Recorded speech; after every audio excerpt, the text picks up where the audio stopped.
So guys, the last time BMW put two turbos in an M3, it was a complete piece of shit, okay? Now the real question is, did they redeem themselves with the G80 M3? We're gonna do two things. We're gonna fuck around and find out. Let's go. Family and friends, welcome back. My name is Naj, and this is my brand new G80 M3 Competition XDrive, an individual color Santorini blue, which makes it a little bit harder to complain about, for being honest. Now, when you think of M3, either this or that are what usually come to mind. Not this. Now, whether you were always a BMW fan or not, whenever a clean M3 passes by, it's gonna grab your attention. But it was never really the car that you wanted to own. I mean, things like reliability, resale values, and owner stereotypes drew everybody away from buying one, at least those of us who have common sense. Because whenever you think of owning one, all you can really hear is, yeah. Now let's get one thing straight here, guys. We're not here to talk about technical specs. You can find all that shit on Google. For anybody who's watched me, I've been a strictly Audi enthusiast for the last 16 plus years. And I think I hated BMW for even longer than that, okay? So what you're seeing in this video today is not your typical BMW fanboy review. This is a raw, unfiltered opinion on how BMW is redefining themselves in the sports sedan industry, or sports car industry in general.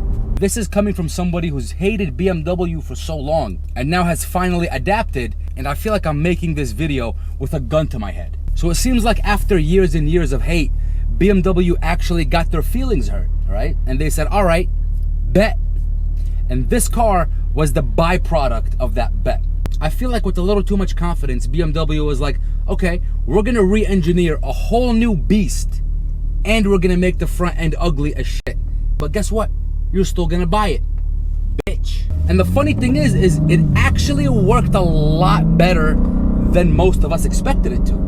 I don't know if I genuinely love this car or if I just adjusted my standards a little bit. But all I know is that for some reason, out of nowhere, I stopped using turn signals.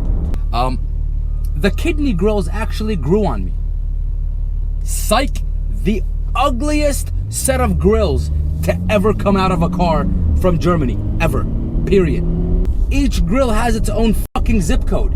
From the front, it reminds me of that one kid in class who used to always just breathe way too fucking loud down your neck. At least from the back end, BMW made it look like the other kid in class who knows how to fight, and he will beat the shit out of you. I feel like BMW shifted a little bit with this design. I feel like it's not really made for the same previous driver anymore. You know what I'm talking about? We all got the same image in our head. Eastern European dude, skinny jeans, a lot of gel, driving at night, wearing sunglasses. No, not at all. They made this for a completely different audience. They made this for the guy who wants to go 0 to 60 in 2.8 seconds in a 4-door sedan without having to worry about blowing a head gasket or a coolant line or a turbo or a thermostat, right? It's for the ones who crave a German performance monster. That's a convenient, reliable daily driver and wear the M badge at the same time. I mean, all this combination is new to us, right? We always knew BMW as the rear-wheel drive, unreliable, depreciating vehicle that came out of Germany, where for some reason we still appreciate it every time we see one on the road. And I never thought I'd say this, but hats off to BMW for giving us everything we wanted in the 4-door sedan for the most part. But the front end is still ugly as shit, so I'm gonna go ahead and put my hat back on.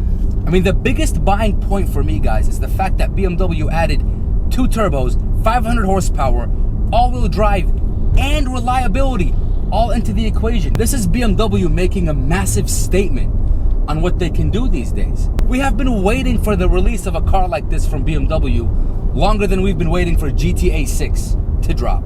I just can't wait for the comments from the M340 guys saying that their car is faster because it's got a stage 2 tune. I mean, I know everybody copes differently. We know it's not an M3, but hey, look on the bright side, guys. At least you don't have the massive ass kidney grills. Jeez, dude.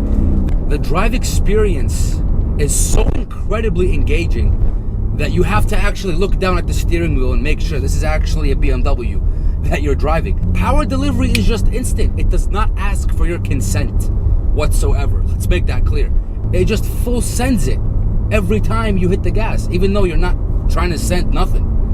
Sometimes I find myself asking for just a little bit of acceleration as I'm driving, and all of a sudden it downshifts and gets angry and insults my mother, and then it's doing 80 all of a sudden, you know? It's crazy. That's the thing, the car is always angry. It doesn't know when to chill out. I know some of you are probably thinking, how could you even complain about that? That's a good thing.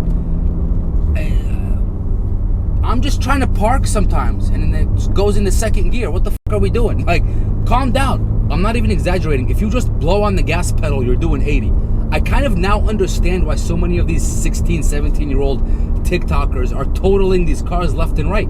Dude, it is not a beginner-friendly vehicle by any means.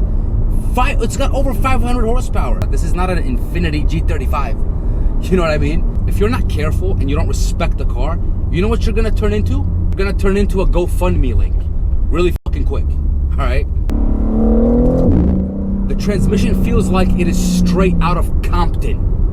Just uppercuts right to the chest every time you shift under acceleration. Initially, when I first drove the car and felt those aggressive ass shifts, I thought something was wrong with the transmission. I was like, here we go, a blown transmission at 200 miles. But no, it turns out BMW purposely programmed the transmission to just break a rib every time you shift. I mean, it's crazy. Like, look at my body every time I shift when I'm on the gas. All right, ready? Ow! I'm suing. Now, let's be honest. Most of us talked hella shit about this car when it was released. I mean, the kidney grills and other stuff. But the reality is once you get behind the wheel of a Competition XDrive and you drive it, all that shit talk goes right out the window. And I'm the first to admit, I was roasting this car when it first came out. Yo, 525 horsepower out the box. 18 PSI. Guys, most tuned cars aren't even pushing 18 PSI. Guys, the exhaust note is insanely satisfying. Like, I can't even I have no urge to really change the exhaust until I find a really good one for half the price on Facebook Marketplace. I mean, that's just how I work. But in the meantime, honestly, the stock exhaust does do it for me. And the thing is too, the valved exhaust only open, I think, 50% or something. They don't open all the way, right? They make these modules that I will be installing just to test out and show you how it works. That basically lets the valve open all the way and to give you more sound off the factory exhaust setup.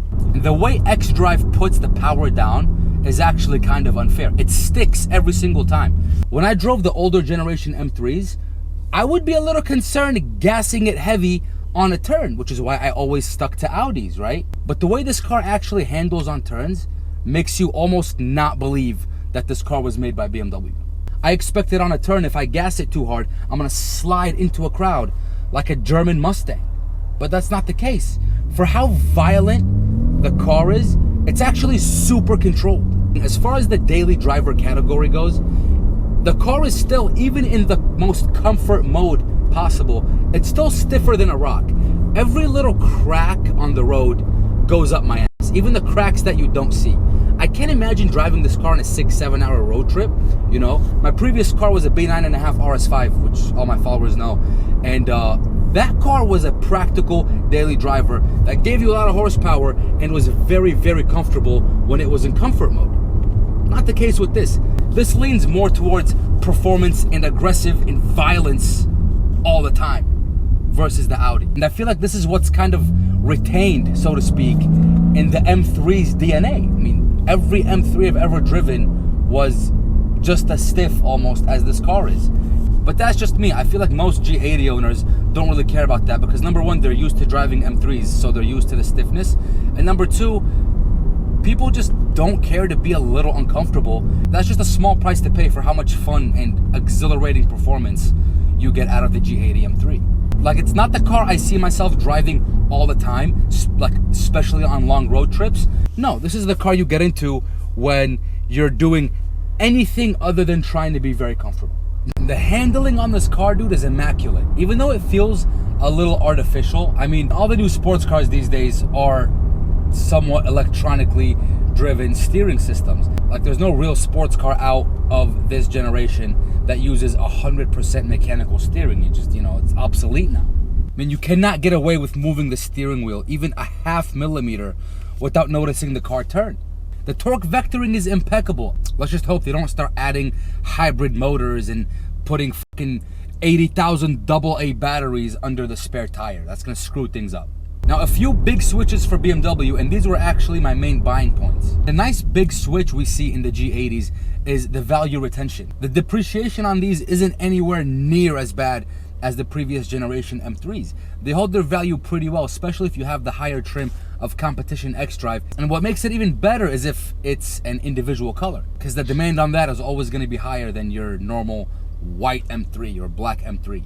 I'm not hating on white or black M3s, I'm just simply saying, y'all had options. I mean, they have more individual color options than fucking Crayola combined. I don't know, that's just me though. The second point, reliability finally entered BMW's vocabulary after 30 years. BMW and the word reliable were never ever in the same sentence together, ever. Now, just to clear up a misconception I see all the time, a lot of people think that in the B58 engine, which is the engine they put in the Supra and in the M340, a lot of people think Toyota made that engine.